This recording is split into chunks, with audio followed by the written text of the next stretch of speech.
Today's verse is Leviticus 26:11. ప్రియులారా, నేటి దినము మన యొక్క వాగ్దానము లేవియా కాండము 26వ అధ్యాయము 11వ వచనంలో నుండి అనుగ్రహించబడింది. Leviticus 26:11. లేవియా కాండము 26వ అధ్యాయము 11వ వచనము.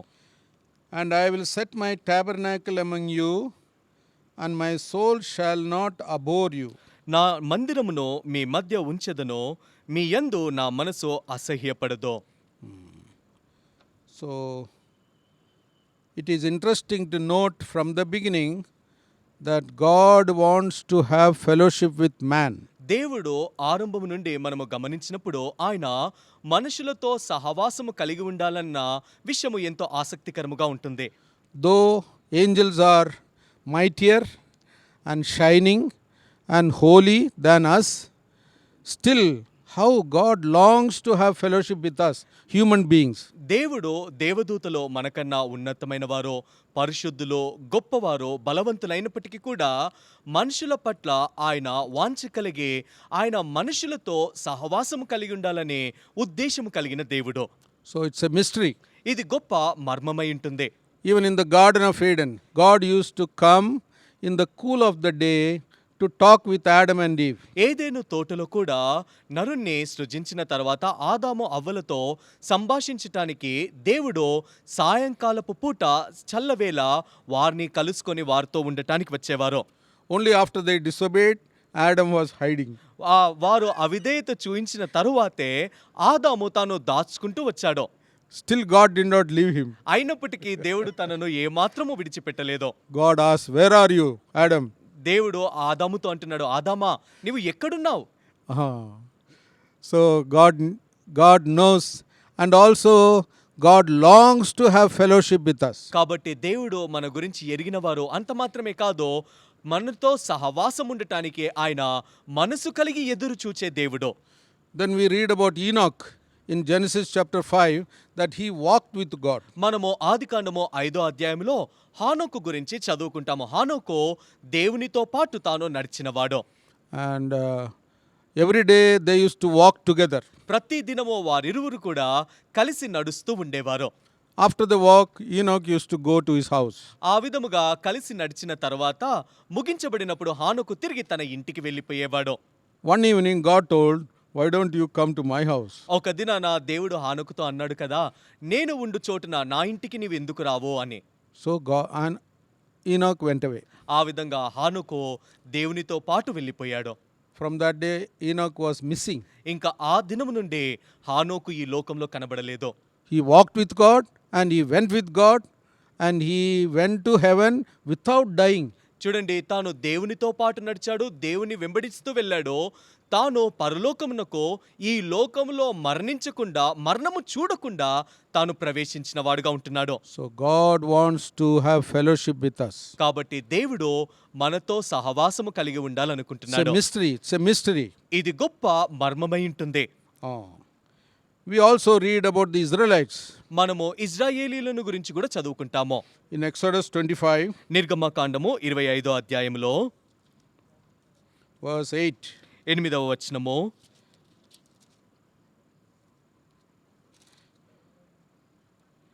"Let them make me a sanctuary, that I may dwell among them." నేను వారిలో నివసించినట్లు వారు నాకు పరిశుద్ధ స్థలమును నిర్మింపవలెను. So that is God's longing. కాబట్టి ఇది దేవుని యొక్క కోరిక ఉంటుంది. So in the Old Testament we read about the tabernacle. పాత నిబంధనలో మనము ప్రత్యక్షత గుడారము గురించి చదువుకుంటాము. The outer court, చూడండి, బాహాటముగా ఉండే ఆవరణము, then the holy place, పరిశుద్ధ స్థలము, and then the most holy place. దాని తర్వాత అతి పరిశుద్ధ స్థలము. Nobody can go to the most holy place. ఎవరు కూడా అతి పరిశుద్ధ స్థలంలోనికి ప్రవేశించలేరు. Only the high priest can go once in a year. ప్రధాన యాజకుడు మాత్రమే సంవత్సరమునకు ఒక్కసారి దానిలో ప్రవేశించువాడు. That also on the day of atonement. అది కూడా పాప పరిహార్థము చేయు దినమున తాను వెళ్ళేవాడు. With blood. తాను రక్తమును పట్టుకొని తాను వెళ్ళేవాడు.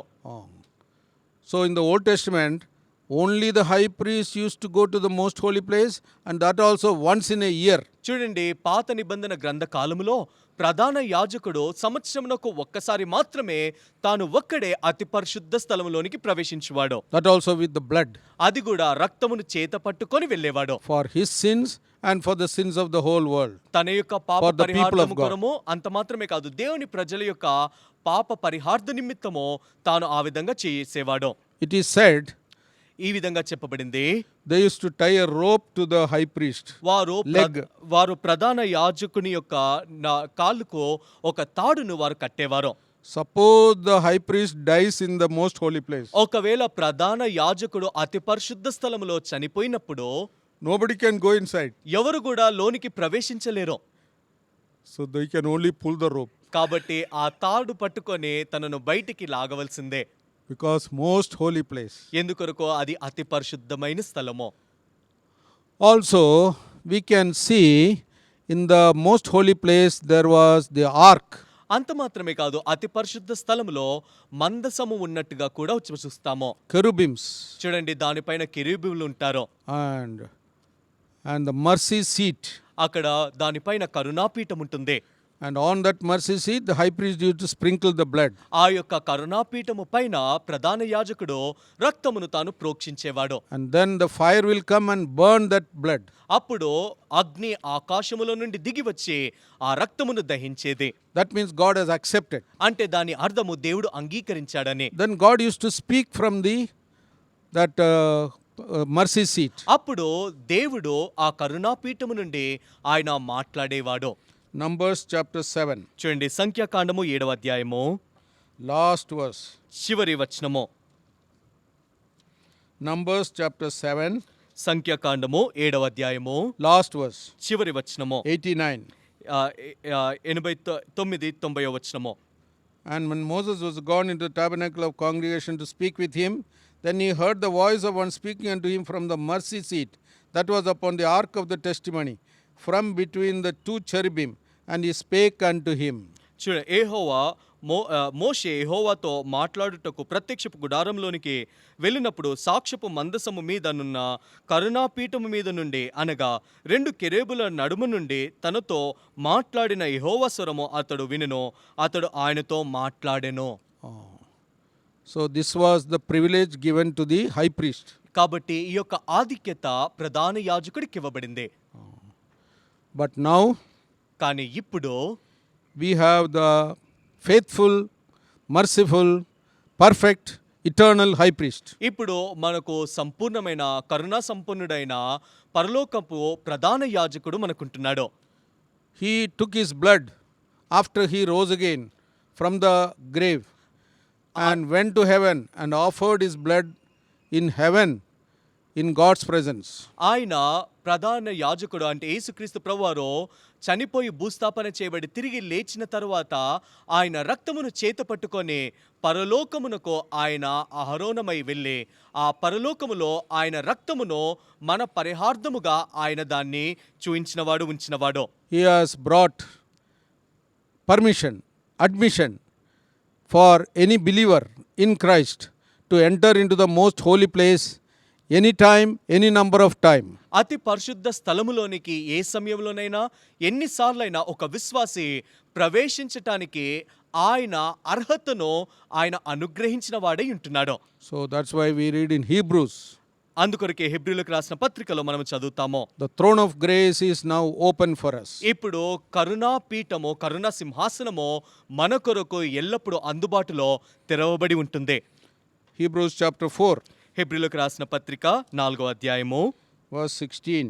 16వ వచనము. Let us therefore come boldly unto the throne of grace, that we may obtain mercy and find grace to help in time of need. గనుక మనము కనికరింపబడి సమయోచితమైన సహాయము కొరకు కృప పొందునట్లు ధైర్యముతో కృపాసనము యొద్దకు చేరుదుము. So we can go anytime కాబట్టి ఏ సమయంలోనైనా మనం వెళ్ళవచ్చు. into the most holy place మనము అతి పరిశుద్ధ స్థలంలోనికి ప్రవేశించవచ్చు. because of the blood of Jesus. యేసుక్రీస్తు ప్రభువారి యొక్క రక్తము ద్వారా అది సాధ్యమైంది. Hebrews 10:19.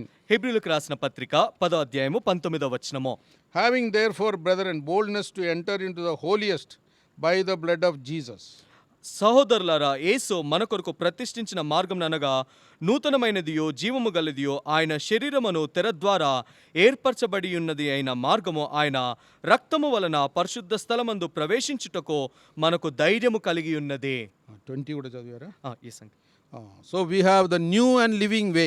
ఇప్పుడు మనకు ఒక నూతనమైన మార్గము ఏర్పరచబడింది. Boldly we can go into the holy place. ఇప్పుడు మనము ధైర్యముతో మనము పరిశుద్ధ స్థలములోనికి ప్రవేశించగలుగుతాము. Enjoy his presence. మనము ఆయన సన్నిధిని మనము ఆనందించగలుగుతాము. So we must exercise this. కాబట్టి దీన్ని మనము తర్బీదు పొందేవారముగా ఉండాలి. Through the blood of Jesus. యేసుక్రీస్తు ప్రభు రక్తములో సాధ్యమైంది. Also we must always praise him. మనము ఎల్లప్పుడూ ఆయనను స్తుతించే వారముగా ఉండాలి. Psalm 22:3. కీర్తనలో 23 అధ్యాయము 3వ వచనము. 22:3. 22 అధ్యాయము 3వ వచనము. Psalm 22:3. కీర్తనలో 22:3. Thou art holy, O thou that inhabitest the praises of Israel.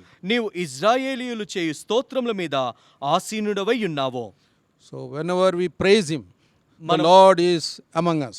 మనము ఎప్పుడైనా ఆయనను స్తుతించినప్పుడు ఆయన మన మధ్యలోనికి ఆయన ఉండేవాడుగా ఉంటాడు.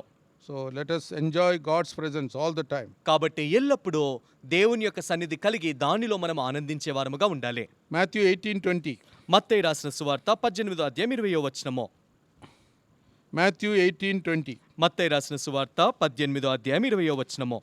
For where 2 or 3 are gathered together in my name, there am I in the midst of them. ఏలయనగా 2-3 నా నామమున ఎక్కడ కూడియుందురో అక్కడ నేను వారి మధ్యన ఉందునని చెప్పెను.